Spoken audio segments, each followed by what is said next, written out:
그러면 비트코인에 대해서 이제 먼저 시황을 이야기해 주실 때 아직도 잔존해 있는 남아있는 여러 가지 변수들이나 대외적인 리스크들이 있지 않습니까? 상승으로 장기적으로 봤을 땐 긍정적으로 보고는 계시는데 저희가 좀 계속 챙겨야 되는 이슈들은 뭐가 있을까요? 일단은 챙겨야 되는 이슈들은 이제는 뭐 그렇게 크게 있지는 않는 것 같아요. 최근에 현물 ETF가 결국 SEC에서 승인 거절을 했다라는 악재가 있었음에도 불구하고 이미 사실 차트가 굉장히 많이 내려왔고요. 그렇기 네. 때문에 뭐 추가적인 굉장히 강한 하방 압력은 없었다 이렇게 보여지고 다행이네요. 네. 일단은 관점상으로 보자면 제가 제일 먼저 하나의 추세를 돌파했을 때 하나의 파동이 끝내는 그런 움직임이 굉장히 많았어요. 기존 차트에도 굉장히 많았고요. 그렇기 때문에 이 하나의 추세를 돌파했다고 해서 완전히 상방으로 바라보는 관점보다는 이제 A는 끝났다. A가 끝났을 수 있고 이제 B 반등이 나오는 거겠다라는 관점도 가지고는 있어야 된다고 생각을 해요. 여전히 돌파해야 되는 곳은 굉장히 많고 여전히 가로 차트로만 본다면 가로의 매물대로만 본다면 아직도 박스권이에요. 사실 이때 이 자리를 돌파하지도 못했고요. 네. 그렇기 때문에 여전히 위로는 굉장히 많은 저항 라인이 남아있고 다 돌파를 해줄 때까지 최종적으로 6만 1,000달러를 완전히 돌파해서 안착해줄 때까지는 완전히 상승 관점을 갖고 안심하긴 이르다. 정말 아래에서 정말 이때 비트코인이 강하게 오버슈팅인지 뭔지는 모를 때 좀 강한 슈팅을 줄 때 여기서 정말 이 바닥에서 매수를 하신 분들이 아니라면 네. 여기 이 군데에서 매수를 하신 분들이 아니라면은 정말 장기적인 관점으로 끌고 가기에는 아직까지는 불확실성이 많다라고 말씀을 드릴 수 있겠고 네. 그렇다면은 저항 라인이 어디가 있고 어떤 근거로 이 저항 라인이 만들어졌는지를 좀 확인을 해봐야 될 것 같아요. 네. 일단은 돌파를 했습니다. 돌파를 했고 현재 이제 여러분들도 다 들어보셨을 거예요. 코인을 이제 공부하거나 매매를 하시니까 다 들어보셨을 텐데 현재 시장에 미체결 약정이 굉장히 많이 쌓여 있다. 미체결 약정이요? 네, 이런 말이 있었습니다. 이게 무슨 뜻이냐면은 네. 주문은 많이 걸어놨는데 체결이 안 됐다. 어떤 방향을 현재 많은 사람들이 맹목적으로 바라보고 거기에 내려오면 이게 상방 관점으로 많이 바라보면 내려오면 매수해야지. 지금 매수벽이 단단하다는 소리라고 아래쪽에 매수벽이 단단하다는 소리라고 해석을 할 수도 있겠고요. 네. 반대로 이제 좀 거슬러 올라가 보면 29,000달러대가 있었죠. 29,000달러대가 있었는데 이때도 미체결 약정이 굉장히 많았다 이런 이야기가 있었습니다. 이때는 정말 많은 사람들이 하방을 바라봤어요. 이제 상승장 끝났다. 이제는 하락장이다. 이런 의견이 굉장히 좀 지배적이었어가지고 반등 후에 다시 하락으로 내려갈 거다. 뭐 이 추세를 돌파하지 못하고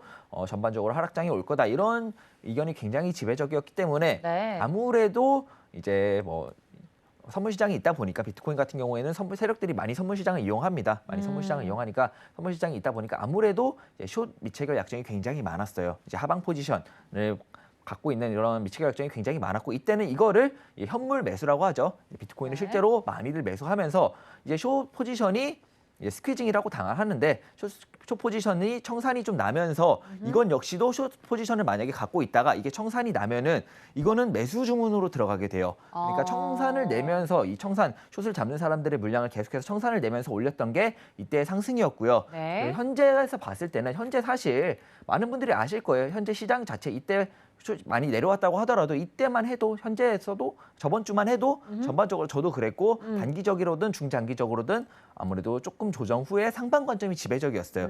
많은 사람들이 이 꼬리를 메우러 내려오겠다 아니면은 이렇게 저점을 한번 갱신하면서 4시간에서 최소한 4시간 봉에서나 일봉에서 상승 다이버전스를 만들어주면서 주점을 살짝 해소하면서 올라가는 상승 다이버전스를 만들어주면서 올라갈 확률이 높다라고 많이들 생각을 했을 겁니다. 많이들 생각을 했기 때문에 개인적으로 이번 미체결 약정은 아무래도 이제 상방을 바라보는 매수로 많이 쌓여 있을 것 같아요. 그래서 그때 29,000불 때와 현재는 좀 많이 다르다 이렇게 이야기를 할 수 있겠고요.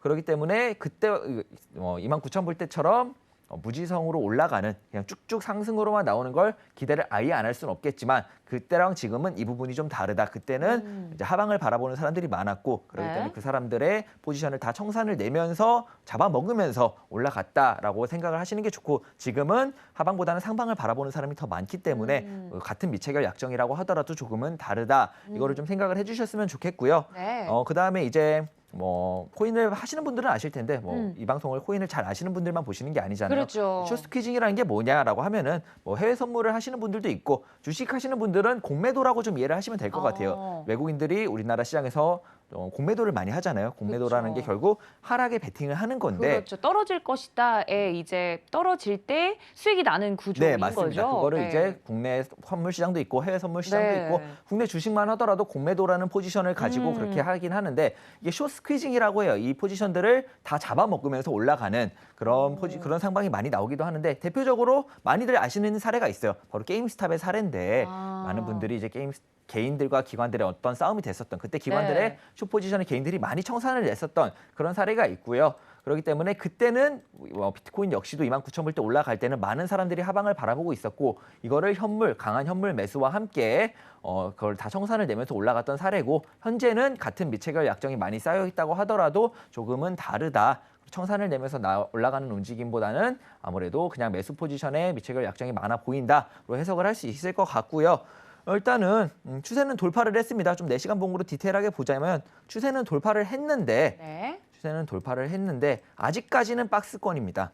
아직까지는 박스권이라고 보여지고요. 이 52,500불이라는 건 또 굉장히 어떤 의미가 있는 자리예요. 뭐냐면 네. 보통은 추세가 연장이 될 때 가장 제일 많이 맞는 자리가 이 382 피보나치에서 382 수열 0.382 자리를 제일 많이 맞고 추가적인 하락이 많이 나오기도 합니다. 제일 유력한 자리라고 볼 수 있겠고 그렇기 때문에 이 52,500불은 현재 382 자리로서도 굉장히 중요한 자리이기도 하고 일단은 봤을 때 이더리움이 있잖아요. 네. 비트코인 코인의 대장이라고 하면은 비트코인과 이더리움 많이들 이더리움. 아시는데 네.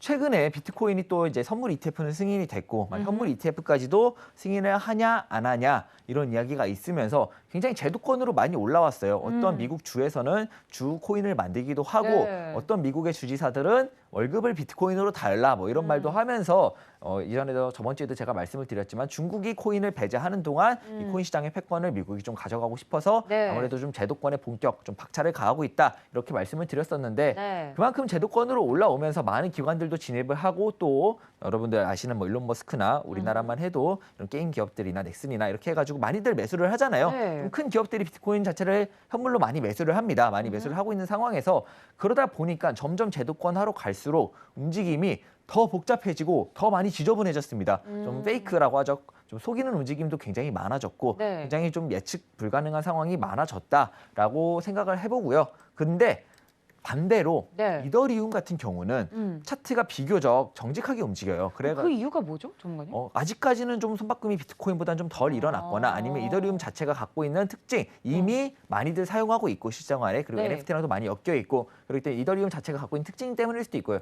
정확한 이유는 잘 모르겠지만 저도 요즘 이더리움 차트를 많이 참고를 합니다. 비트코인 자체가 너무 딱 그림대로 움직이지를 않고 굉장히 예상 밖의 움직임을 보여줄 때가 많아가지고 네. 비트코인의 이제 흐름 잘 모를 때는 이더리움이 어떤 움직임을 갖고 있는지, 이더리움이 어떤 형태를 갖고 있고, 이더리움이 어떤 움직임을 하고 있는지를 좀 많이 참고할 때가 많습니다.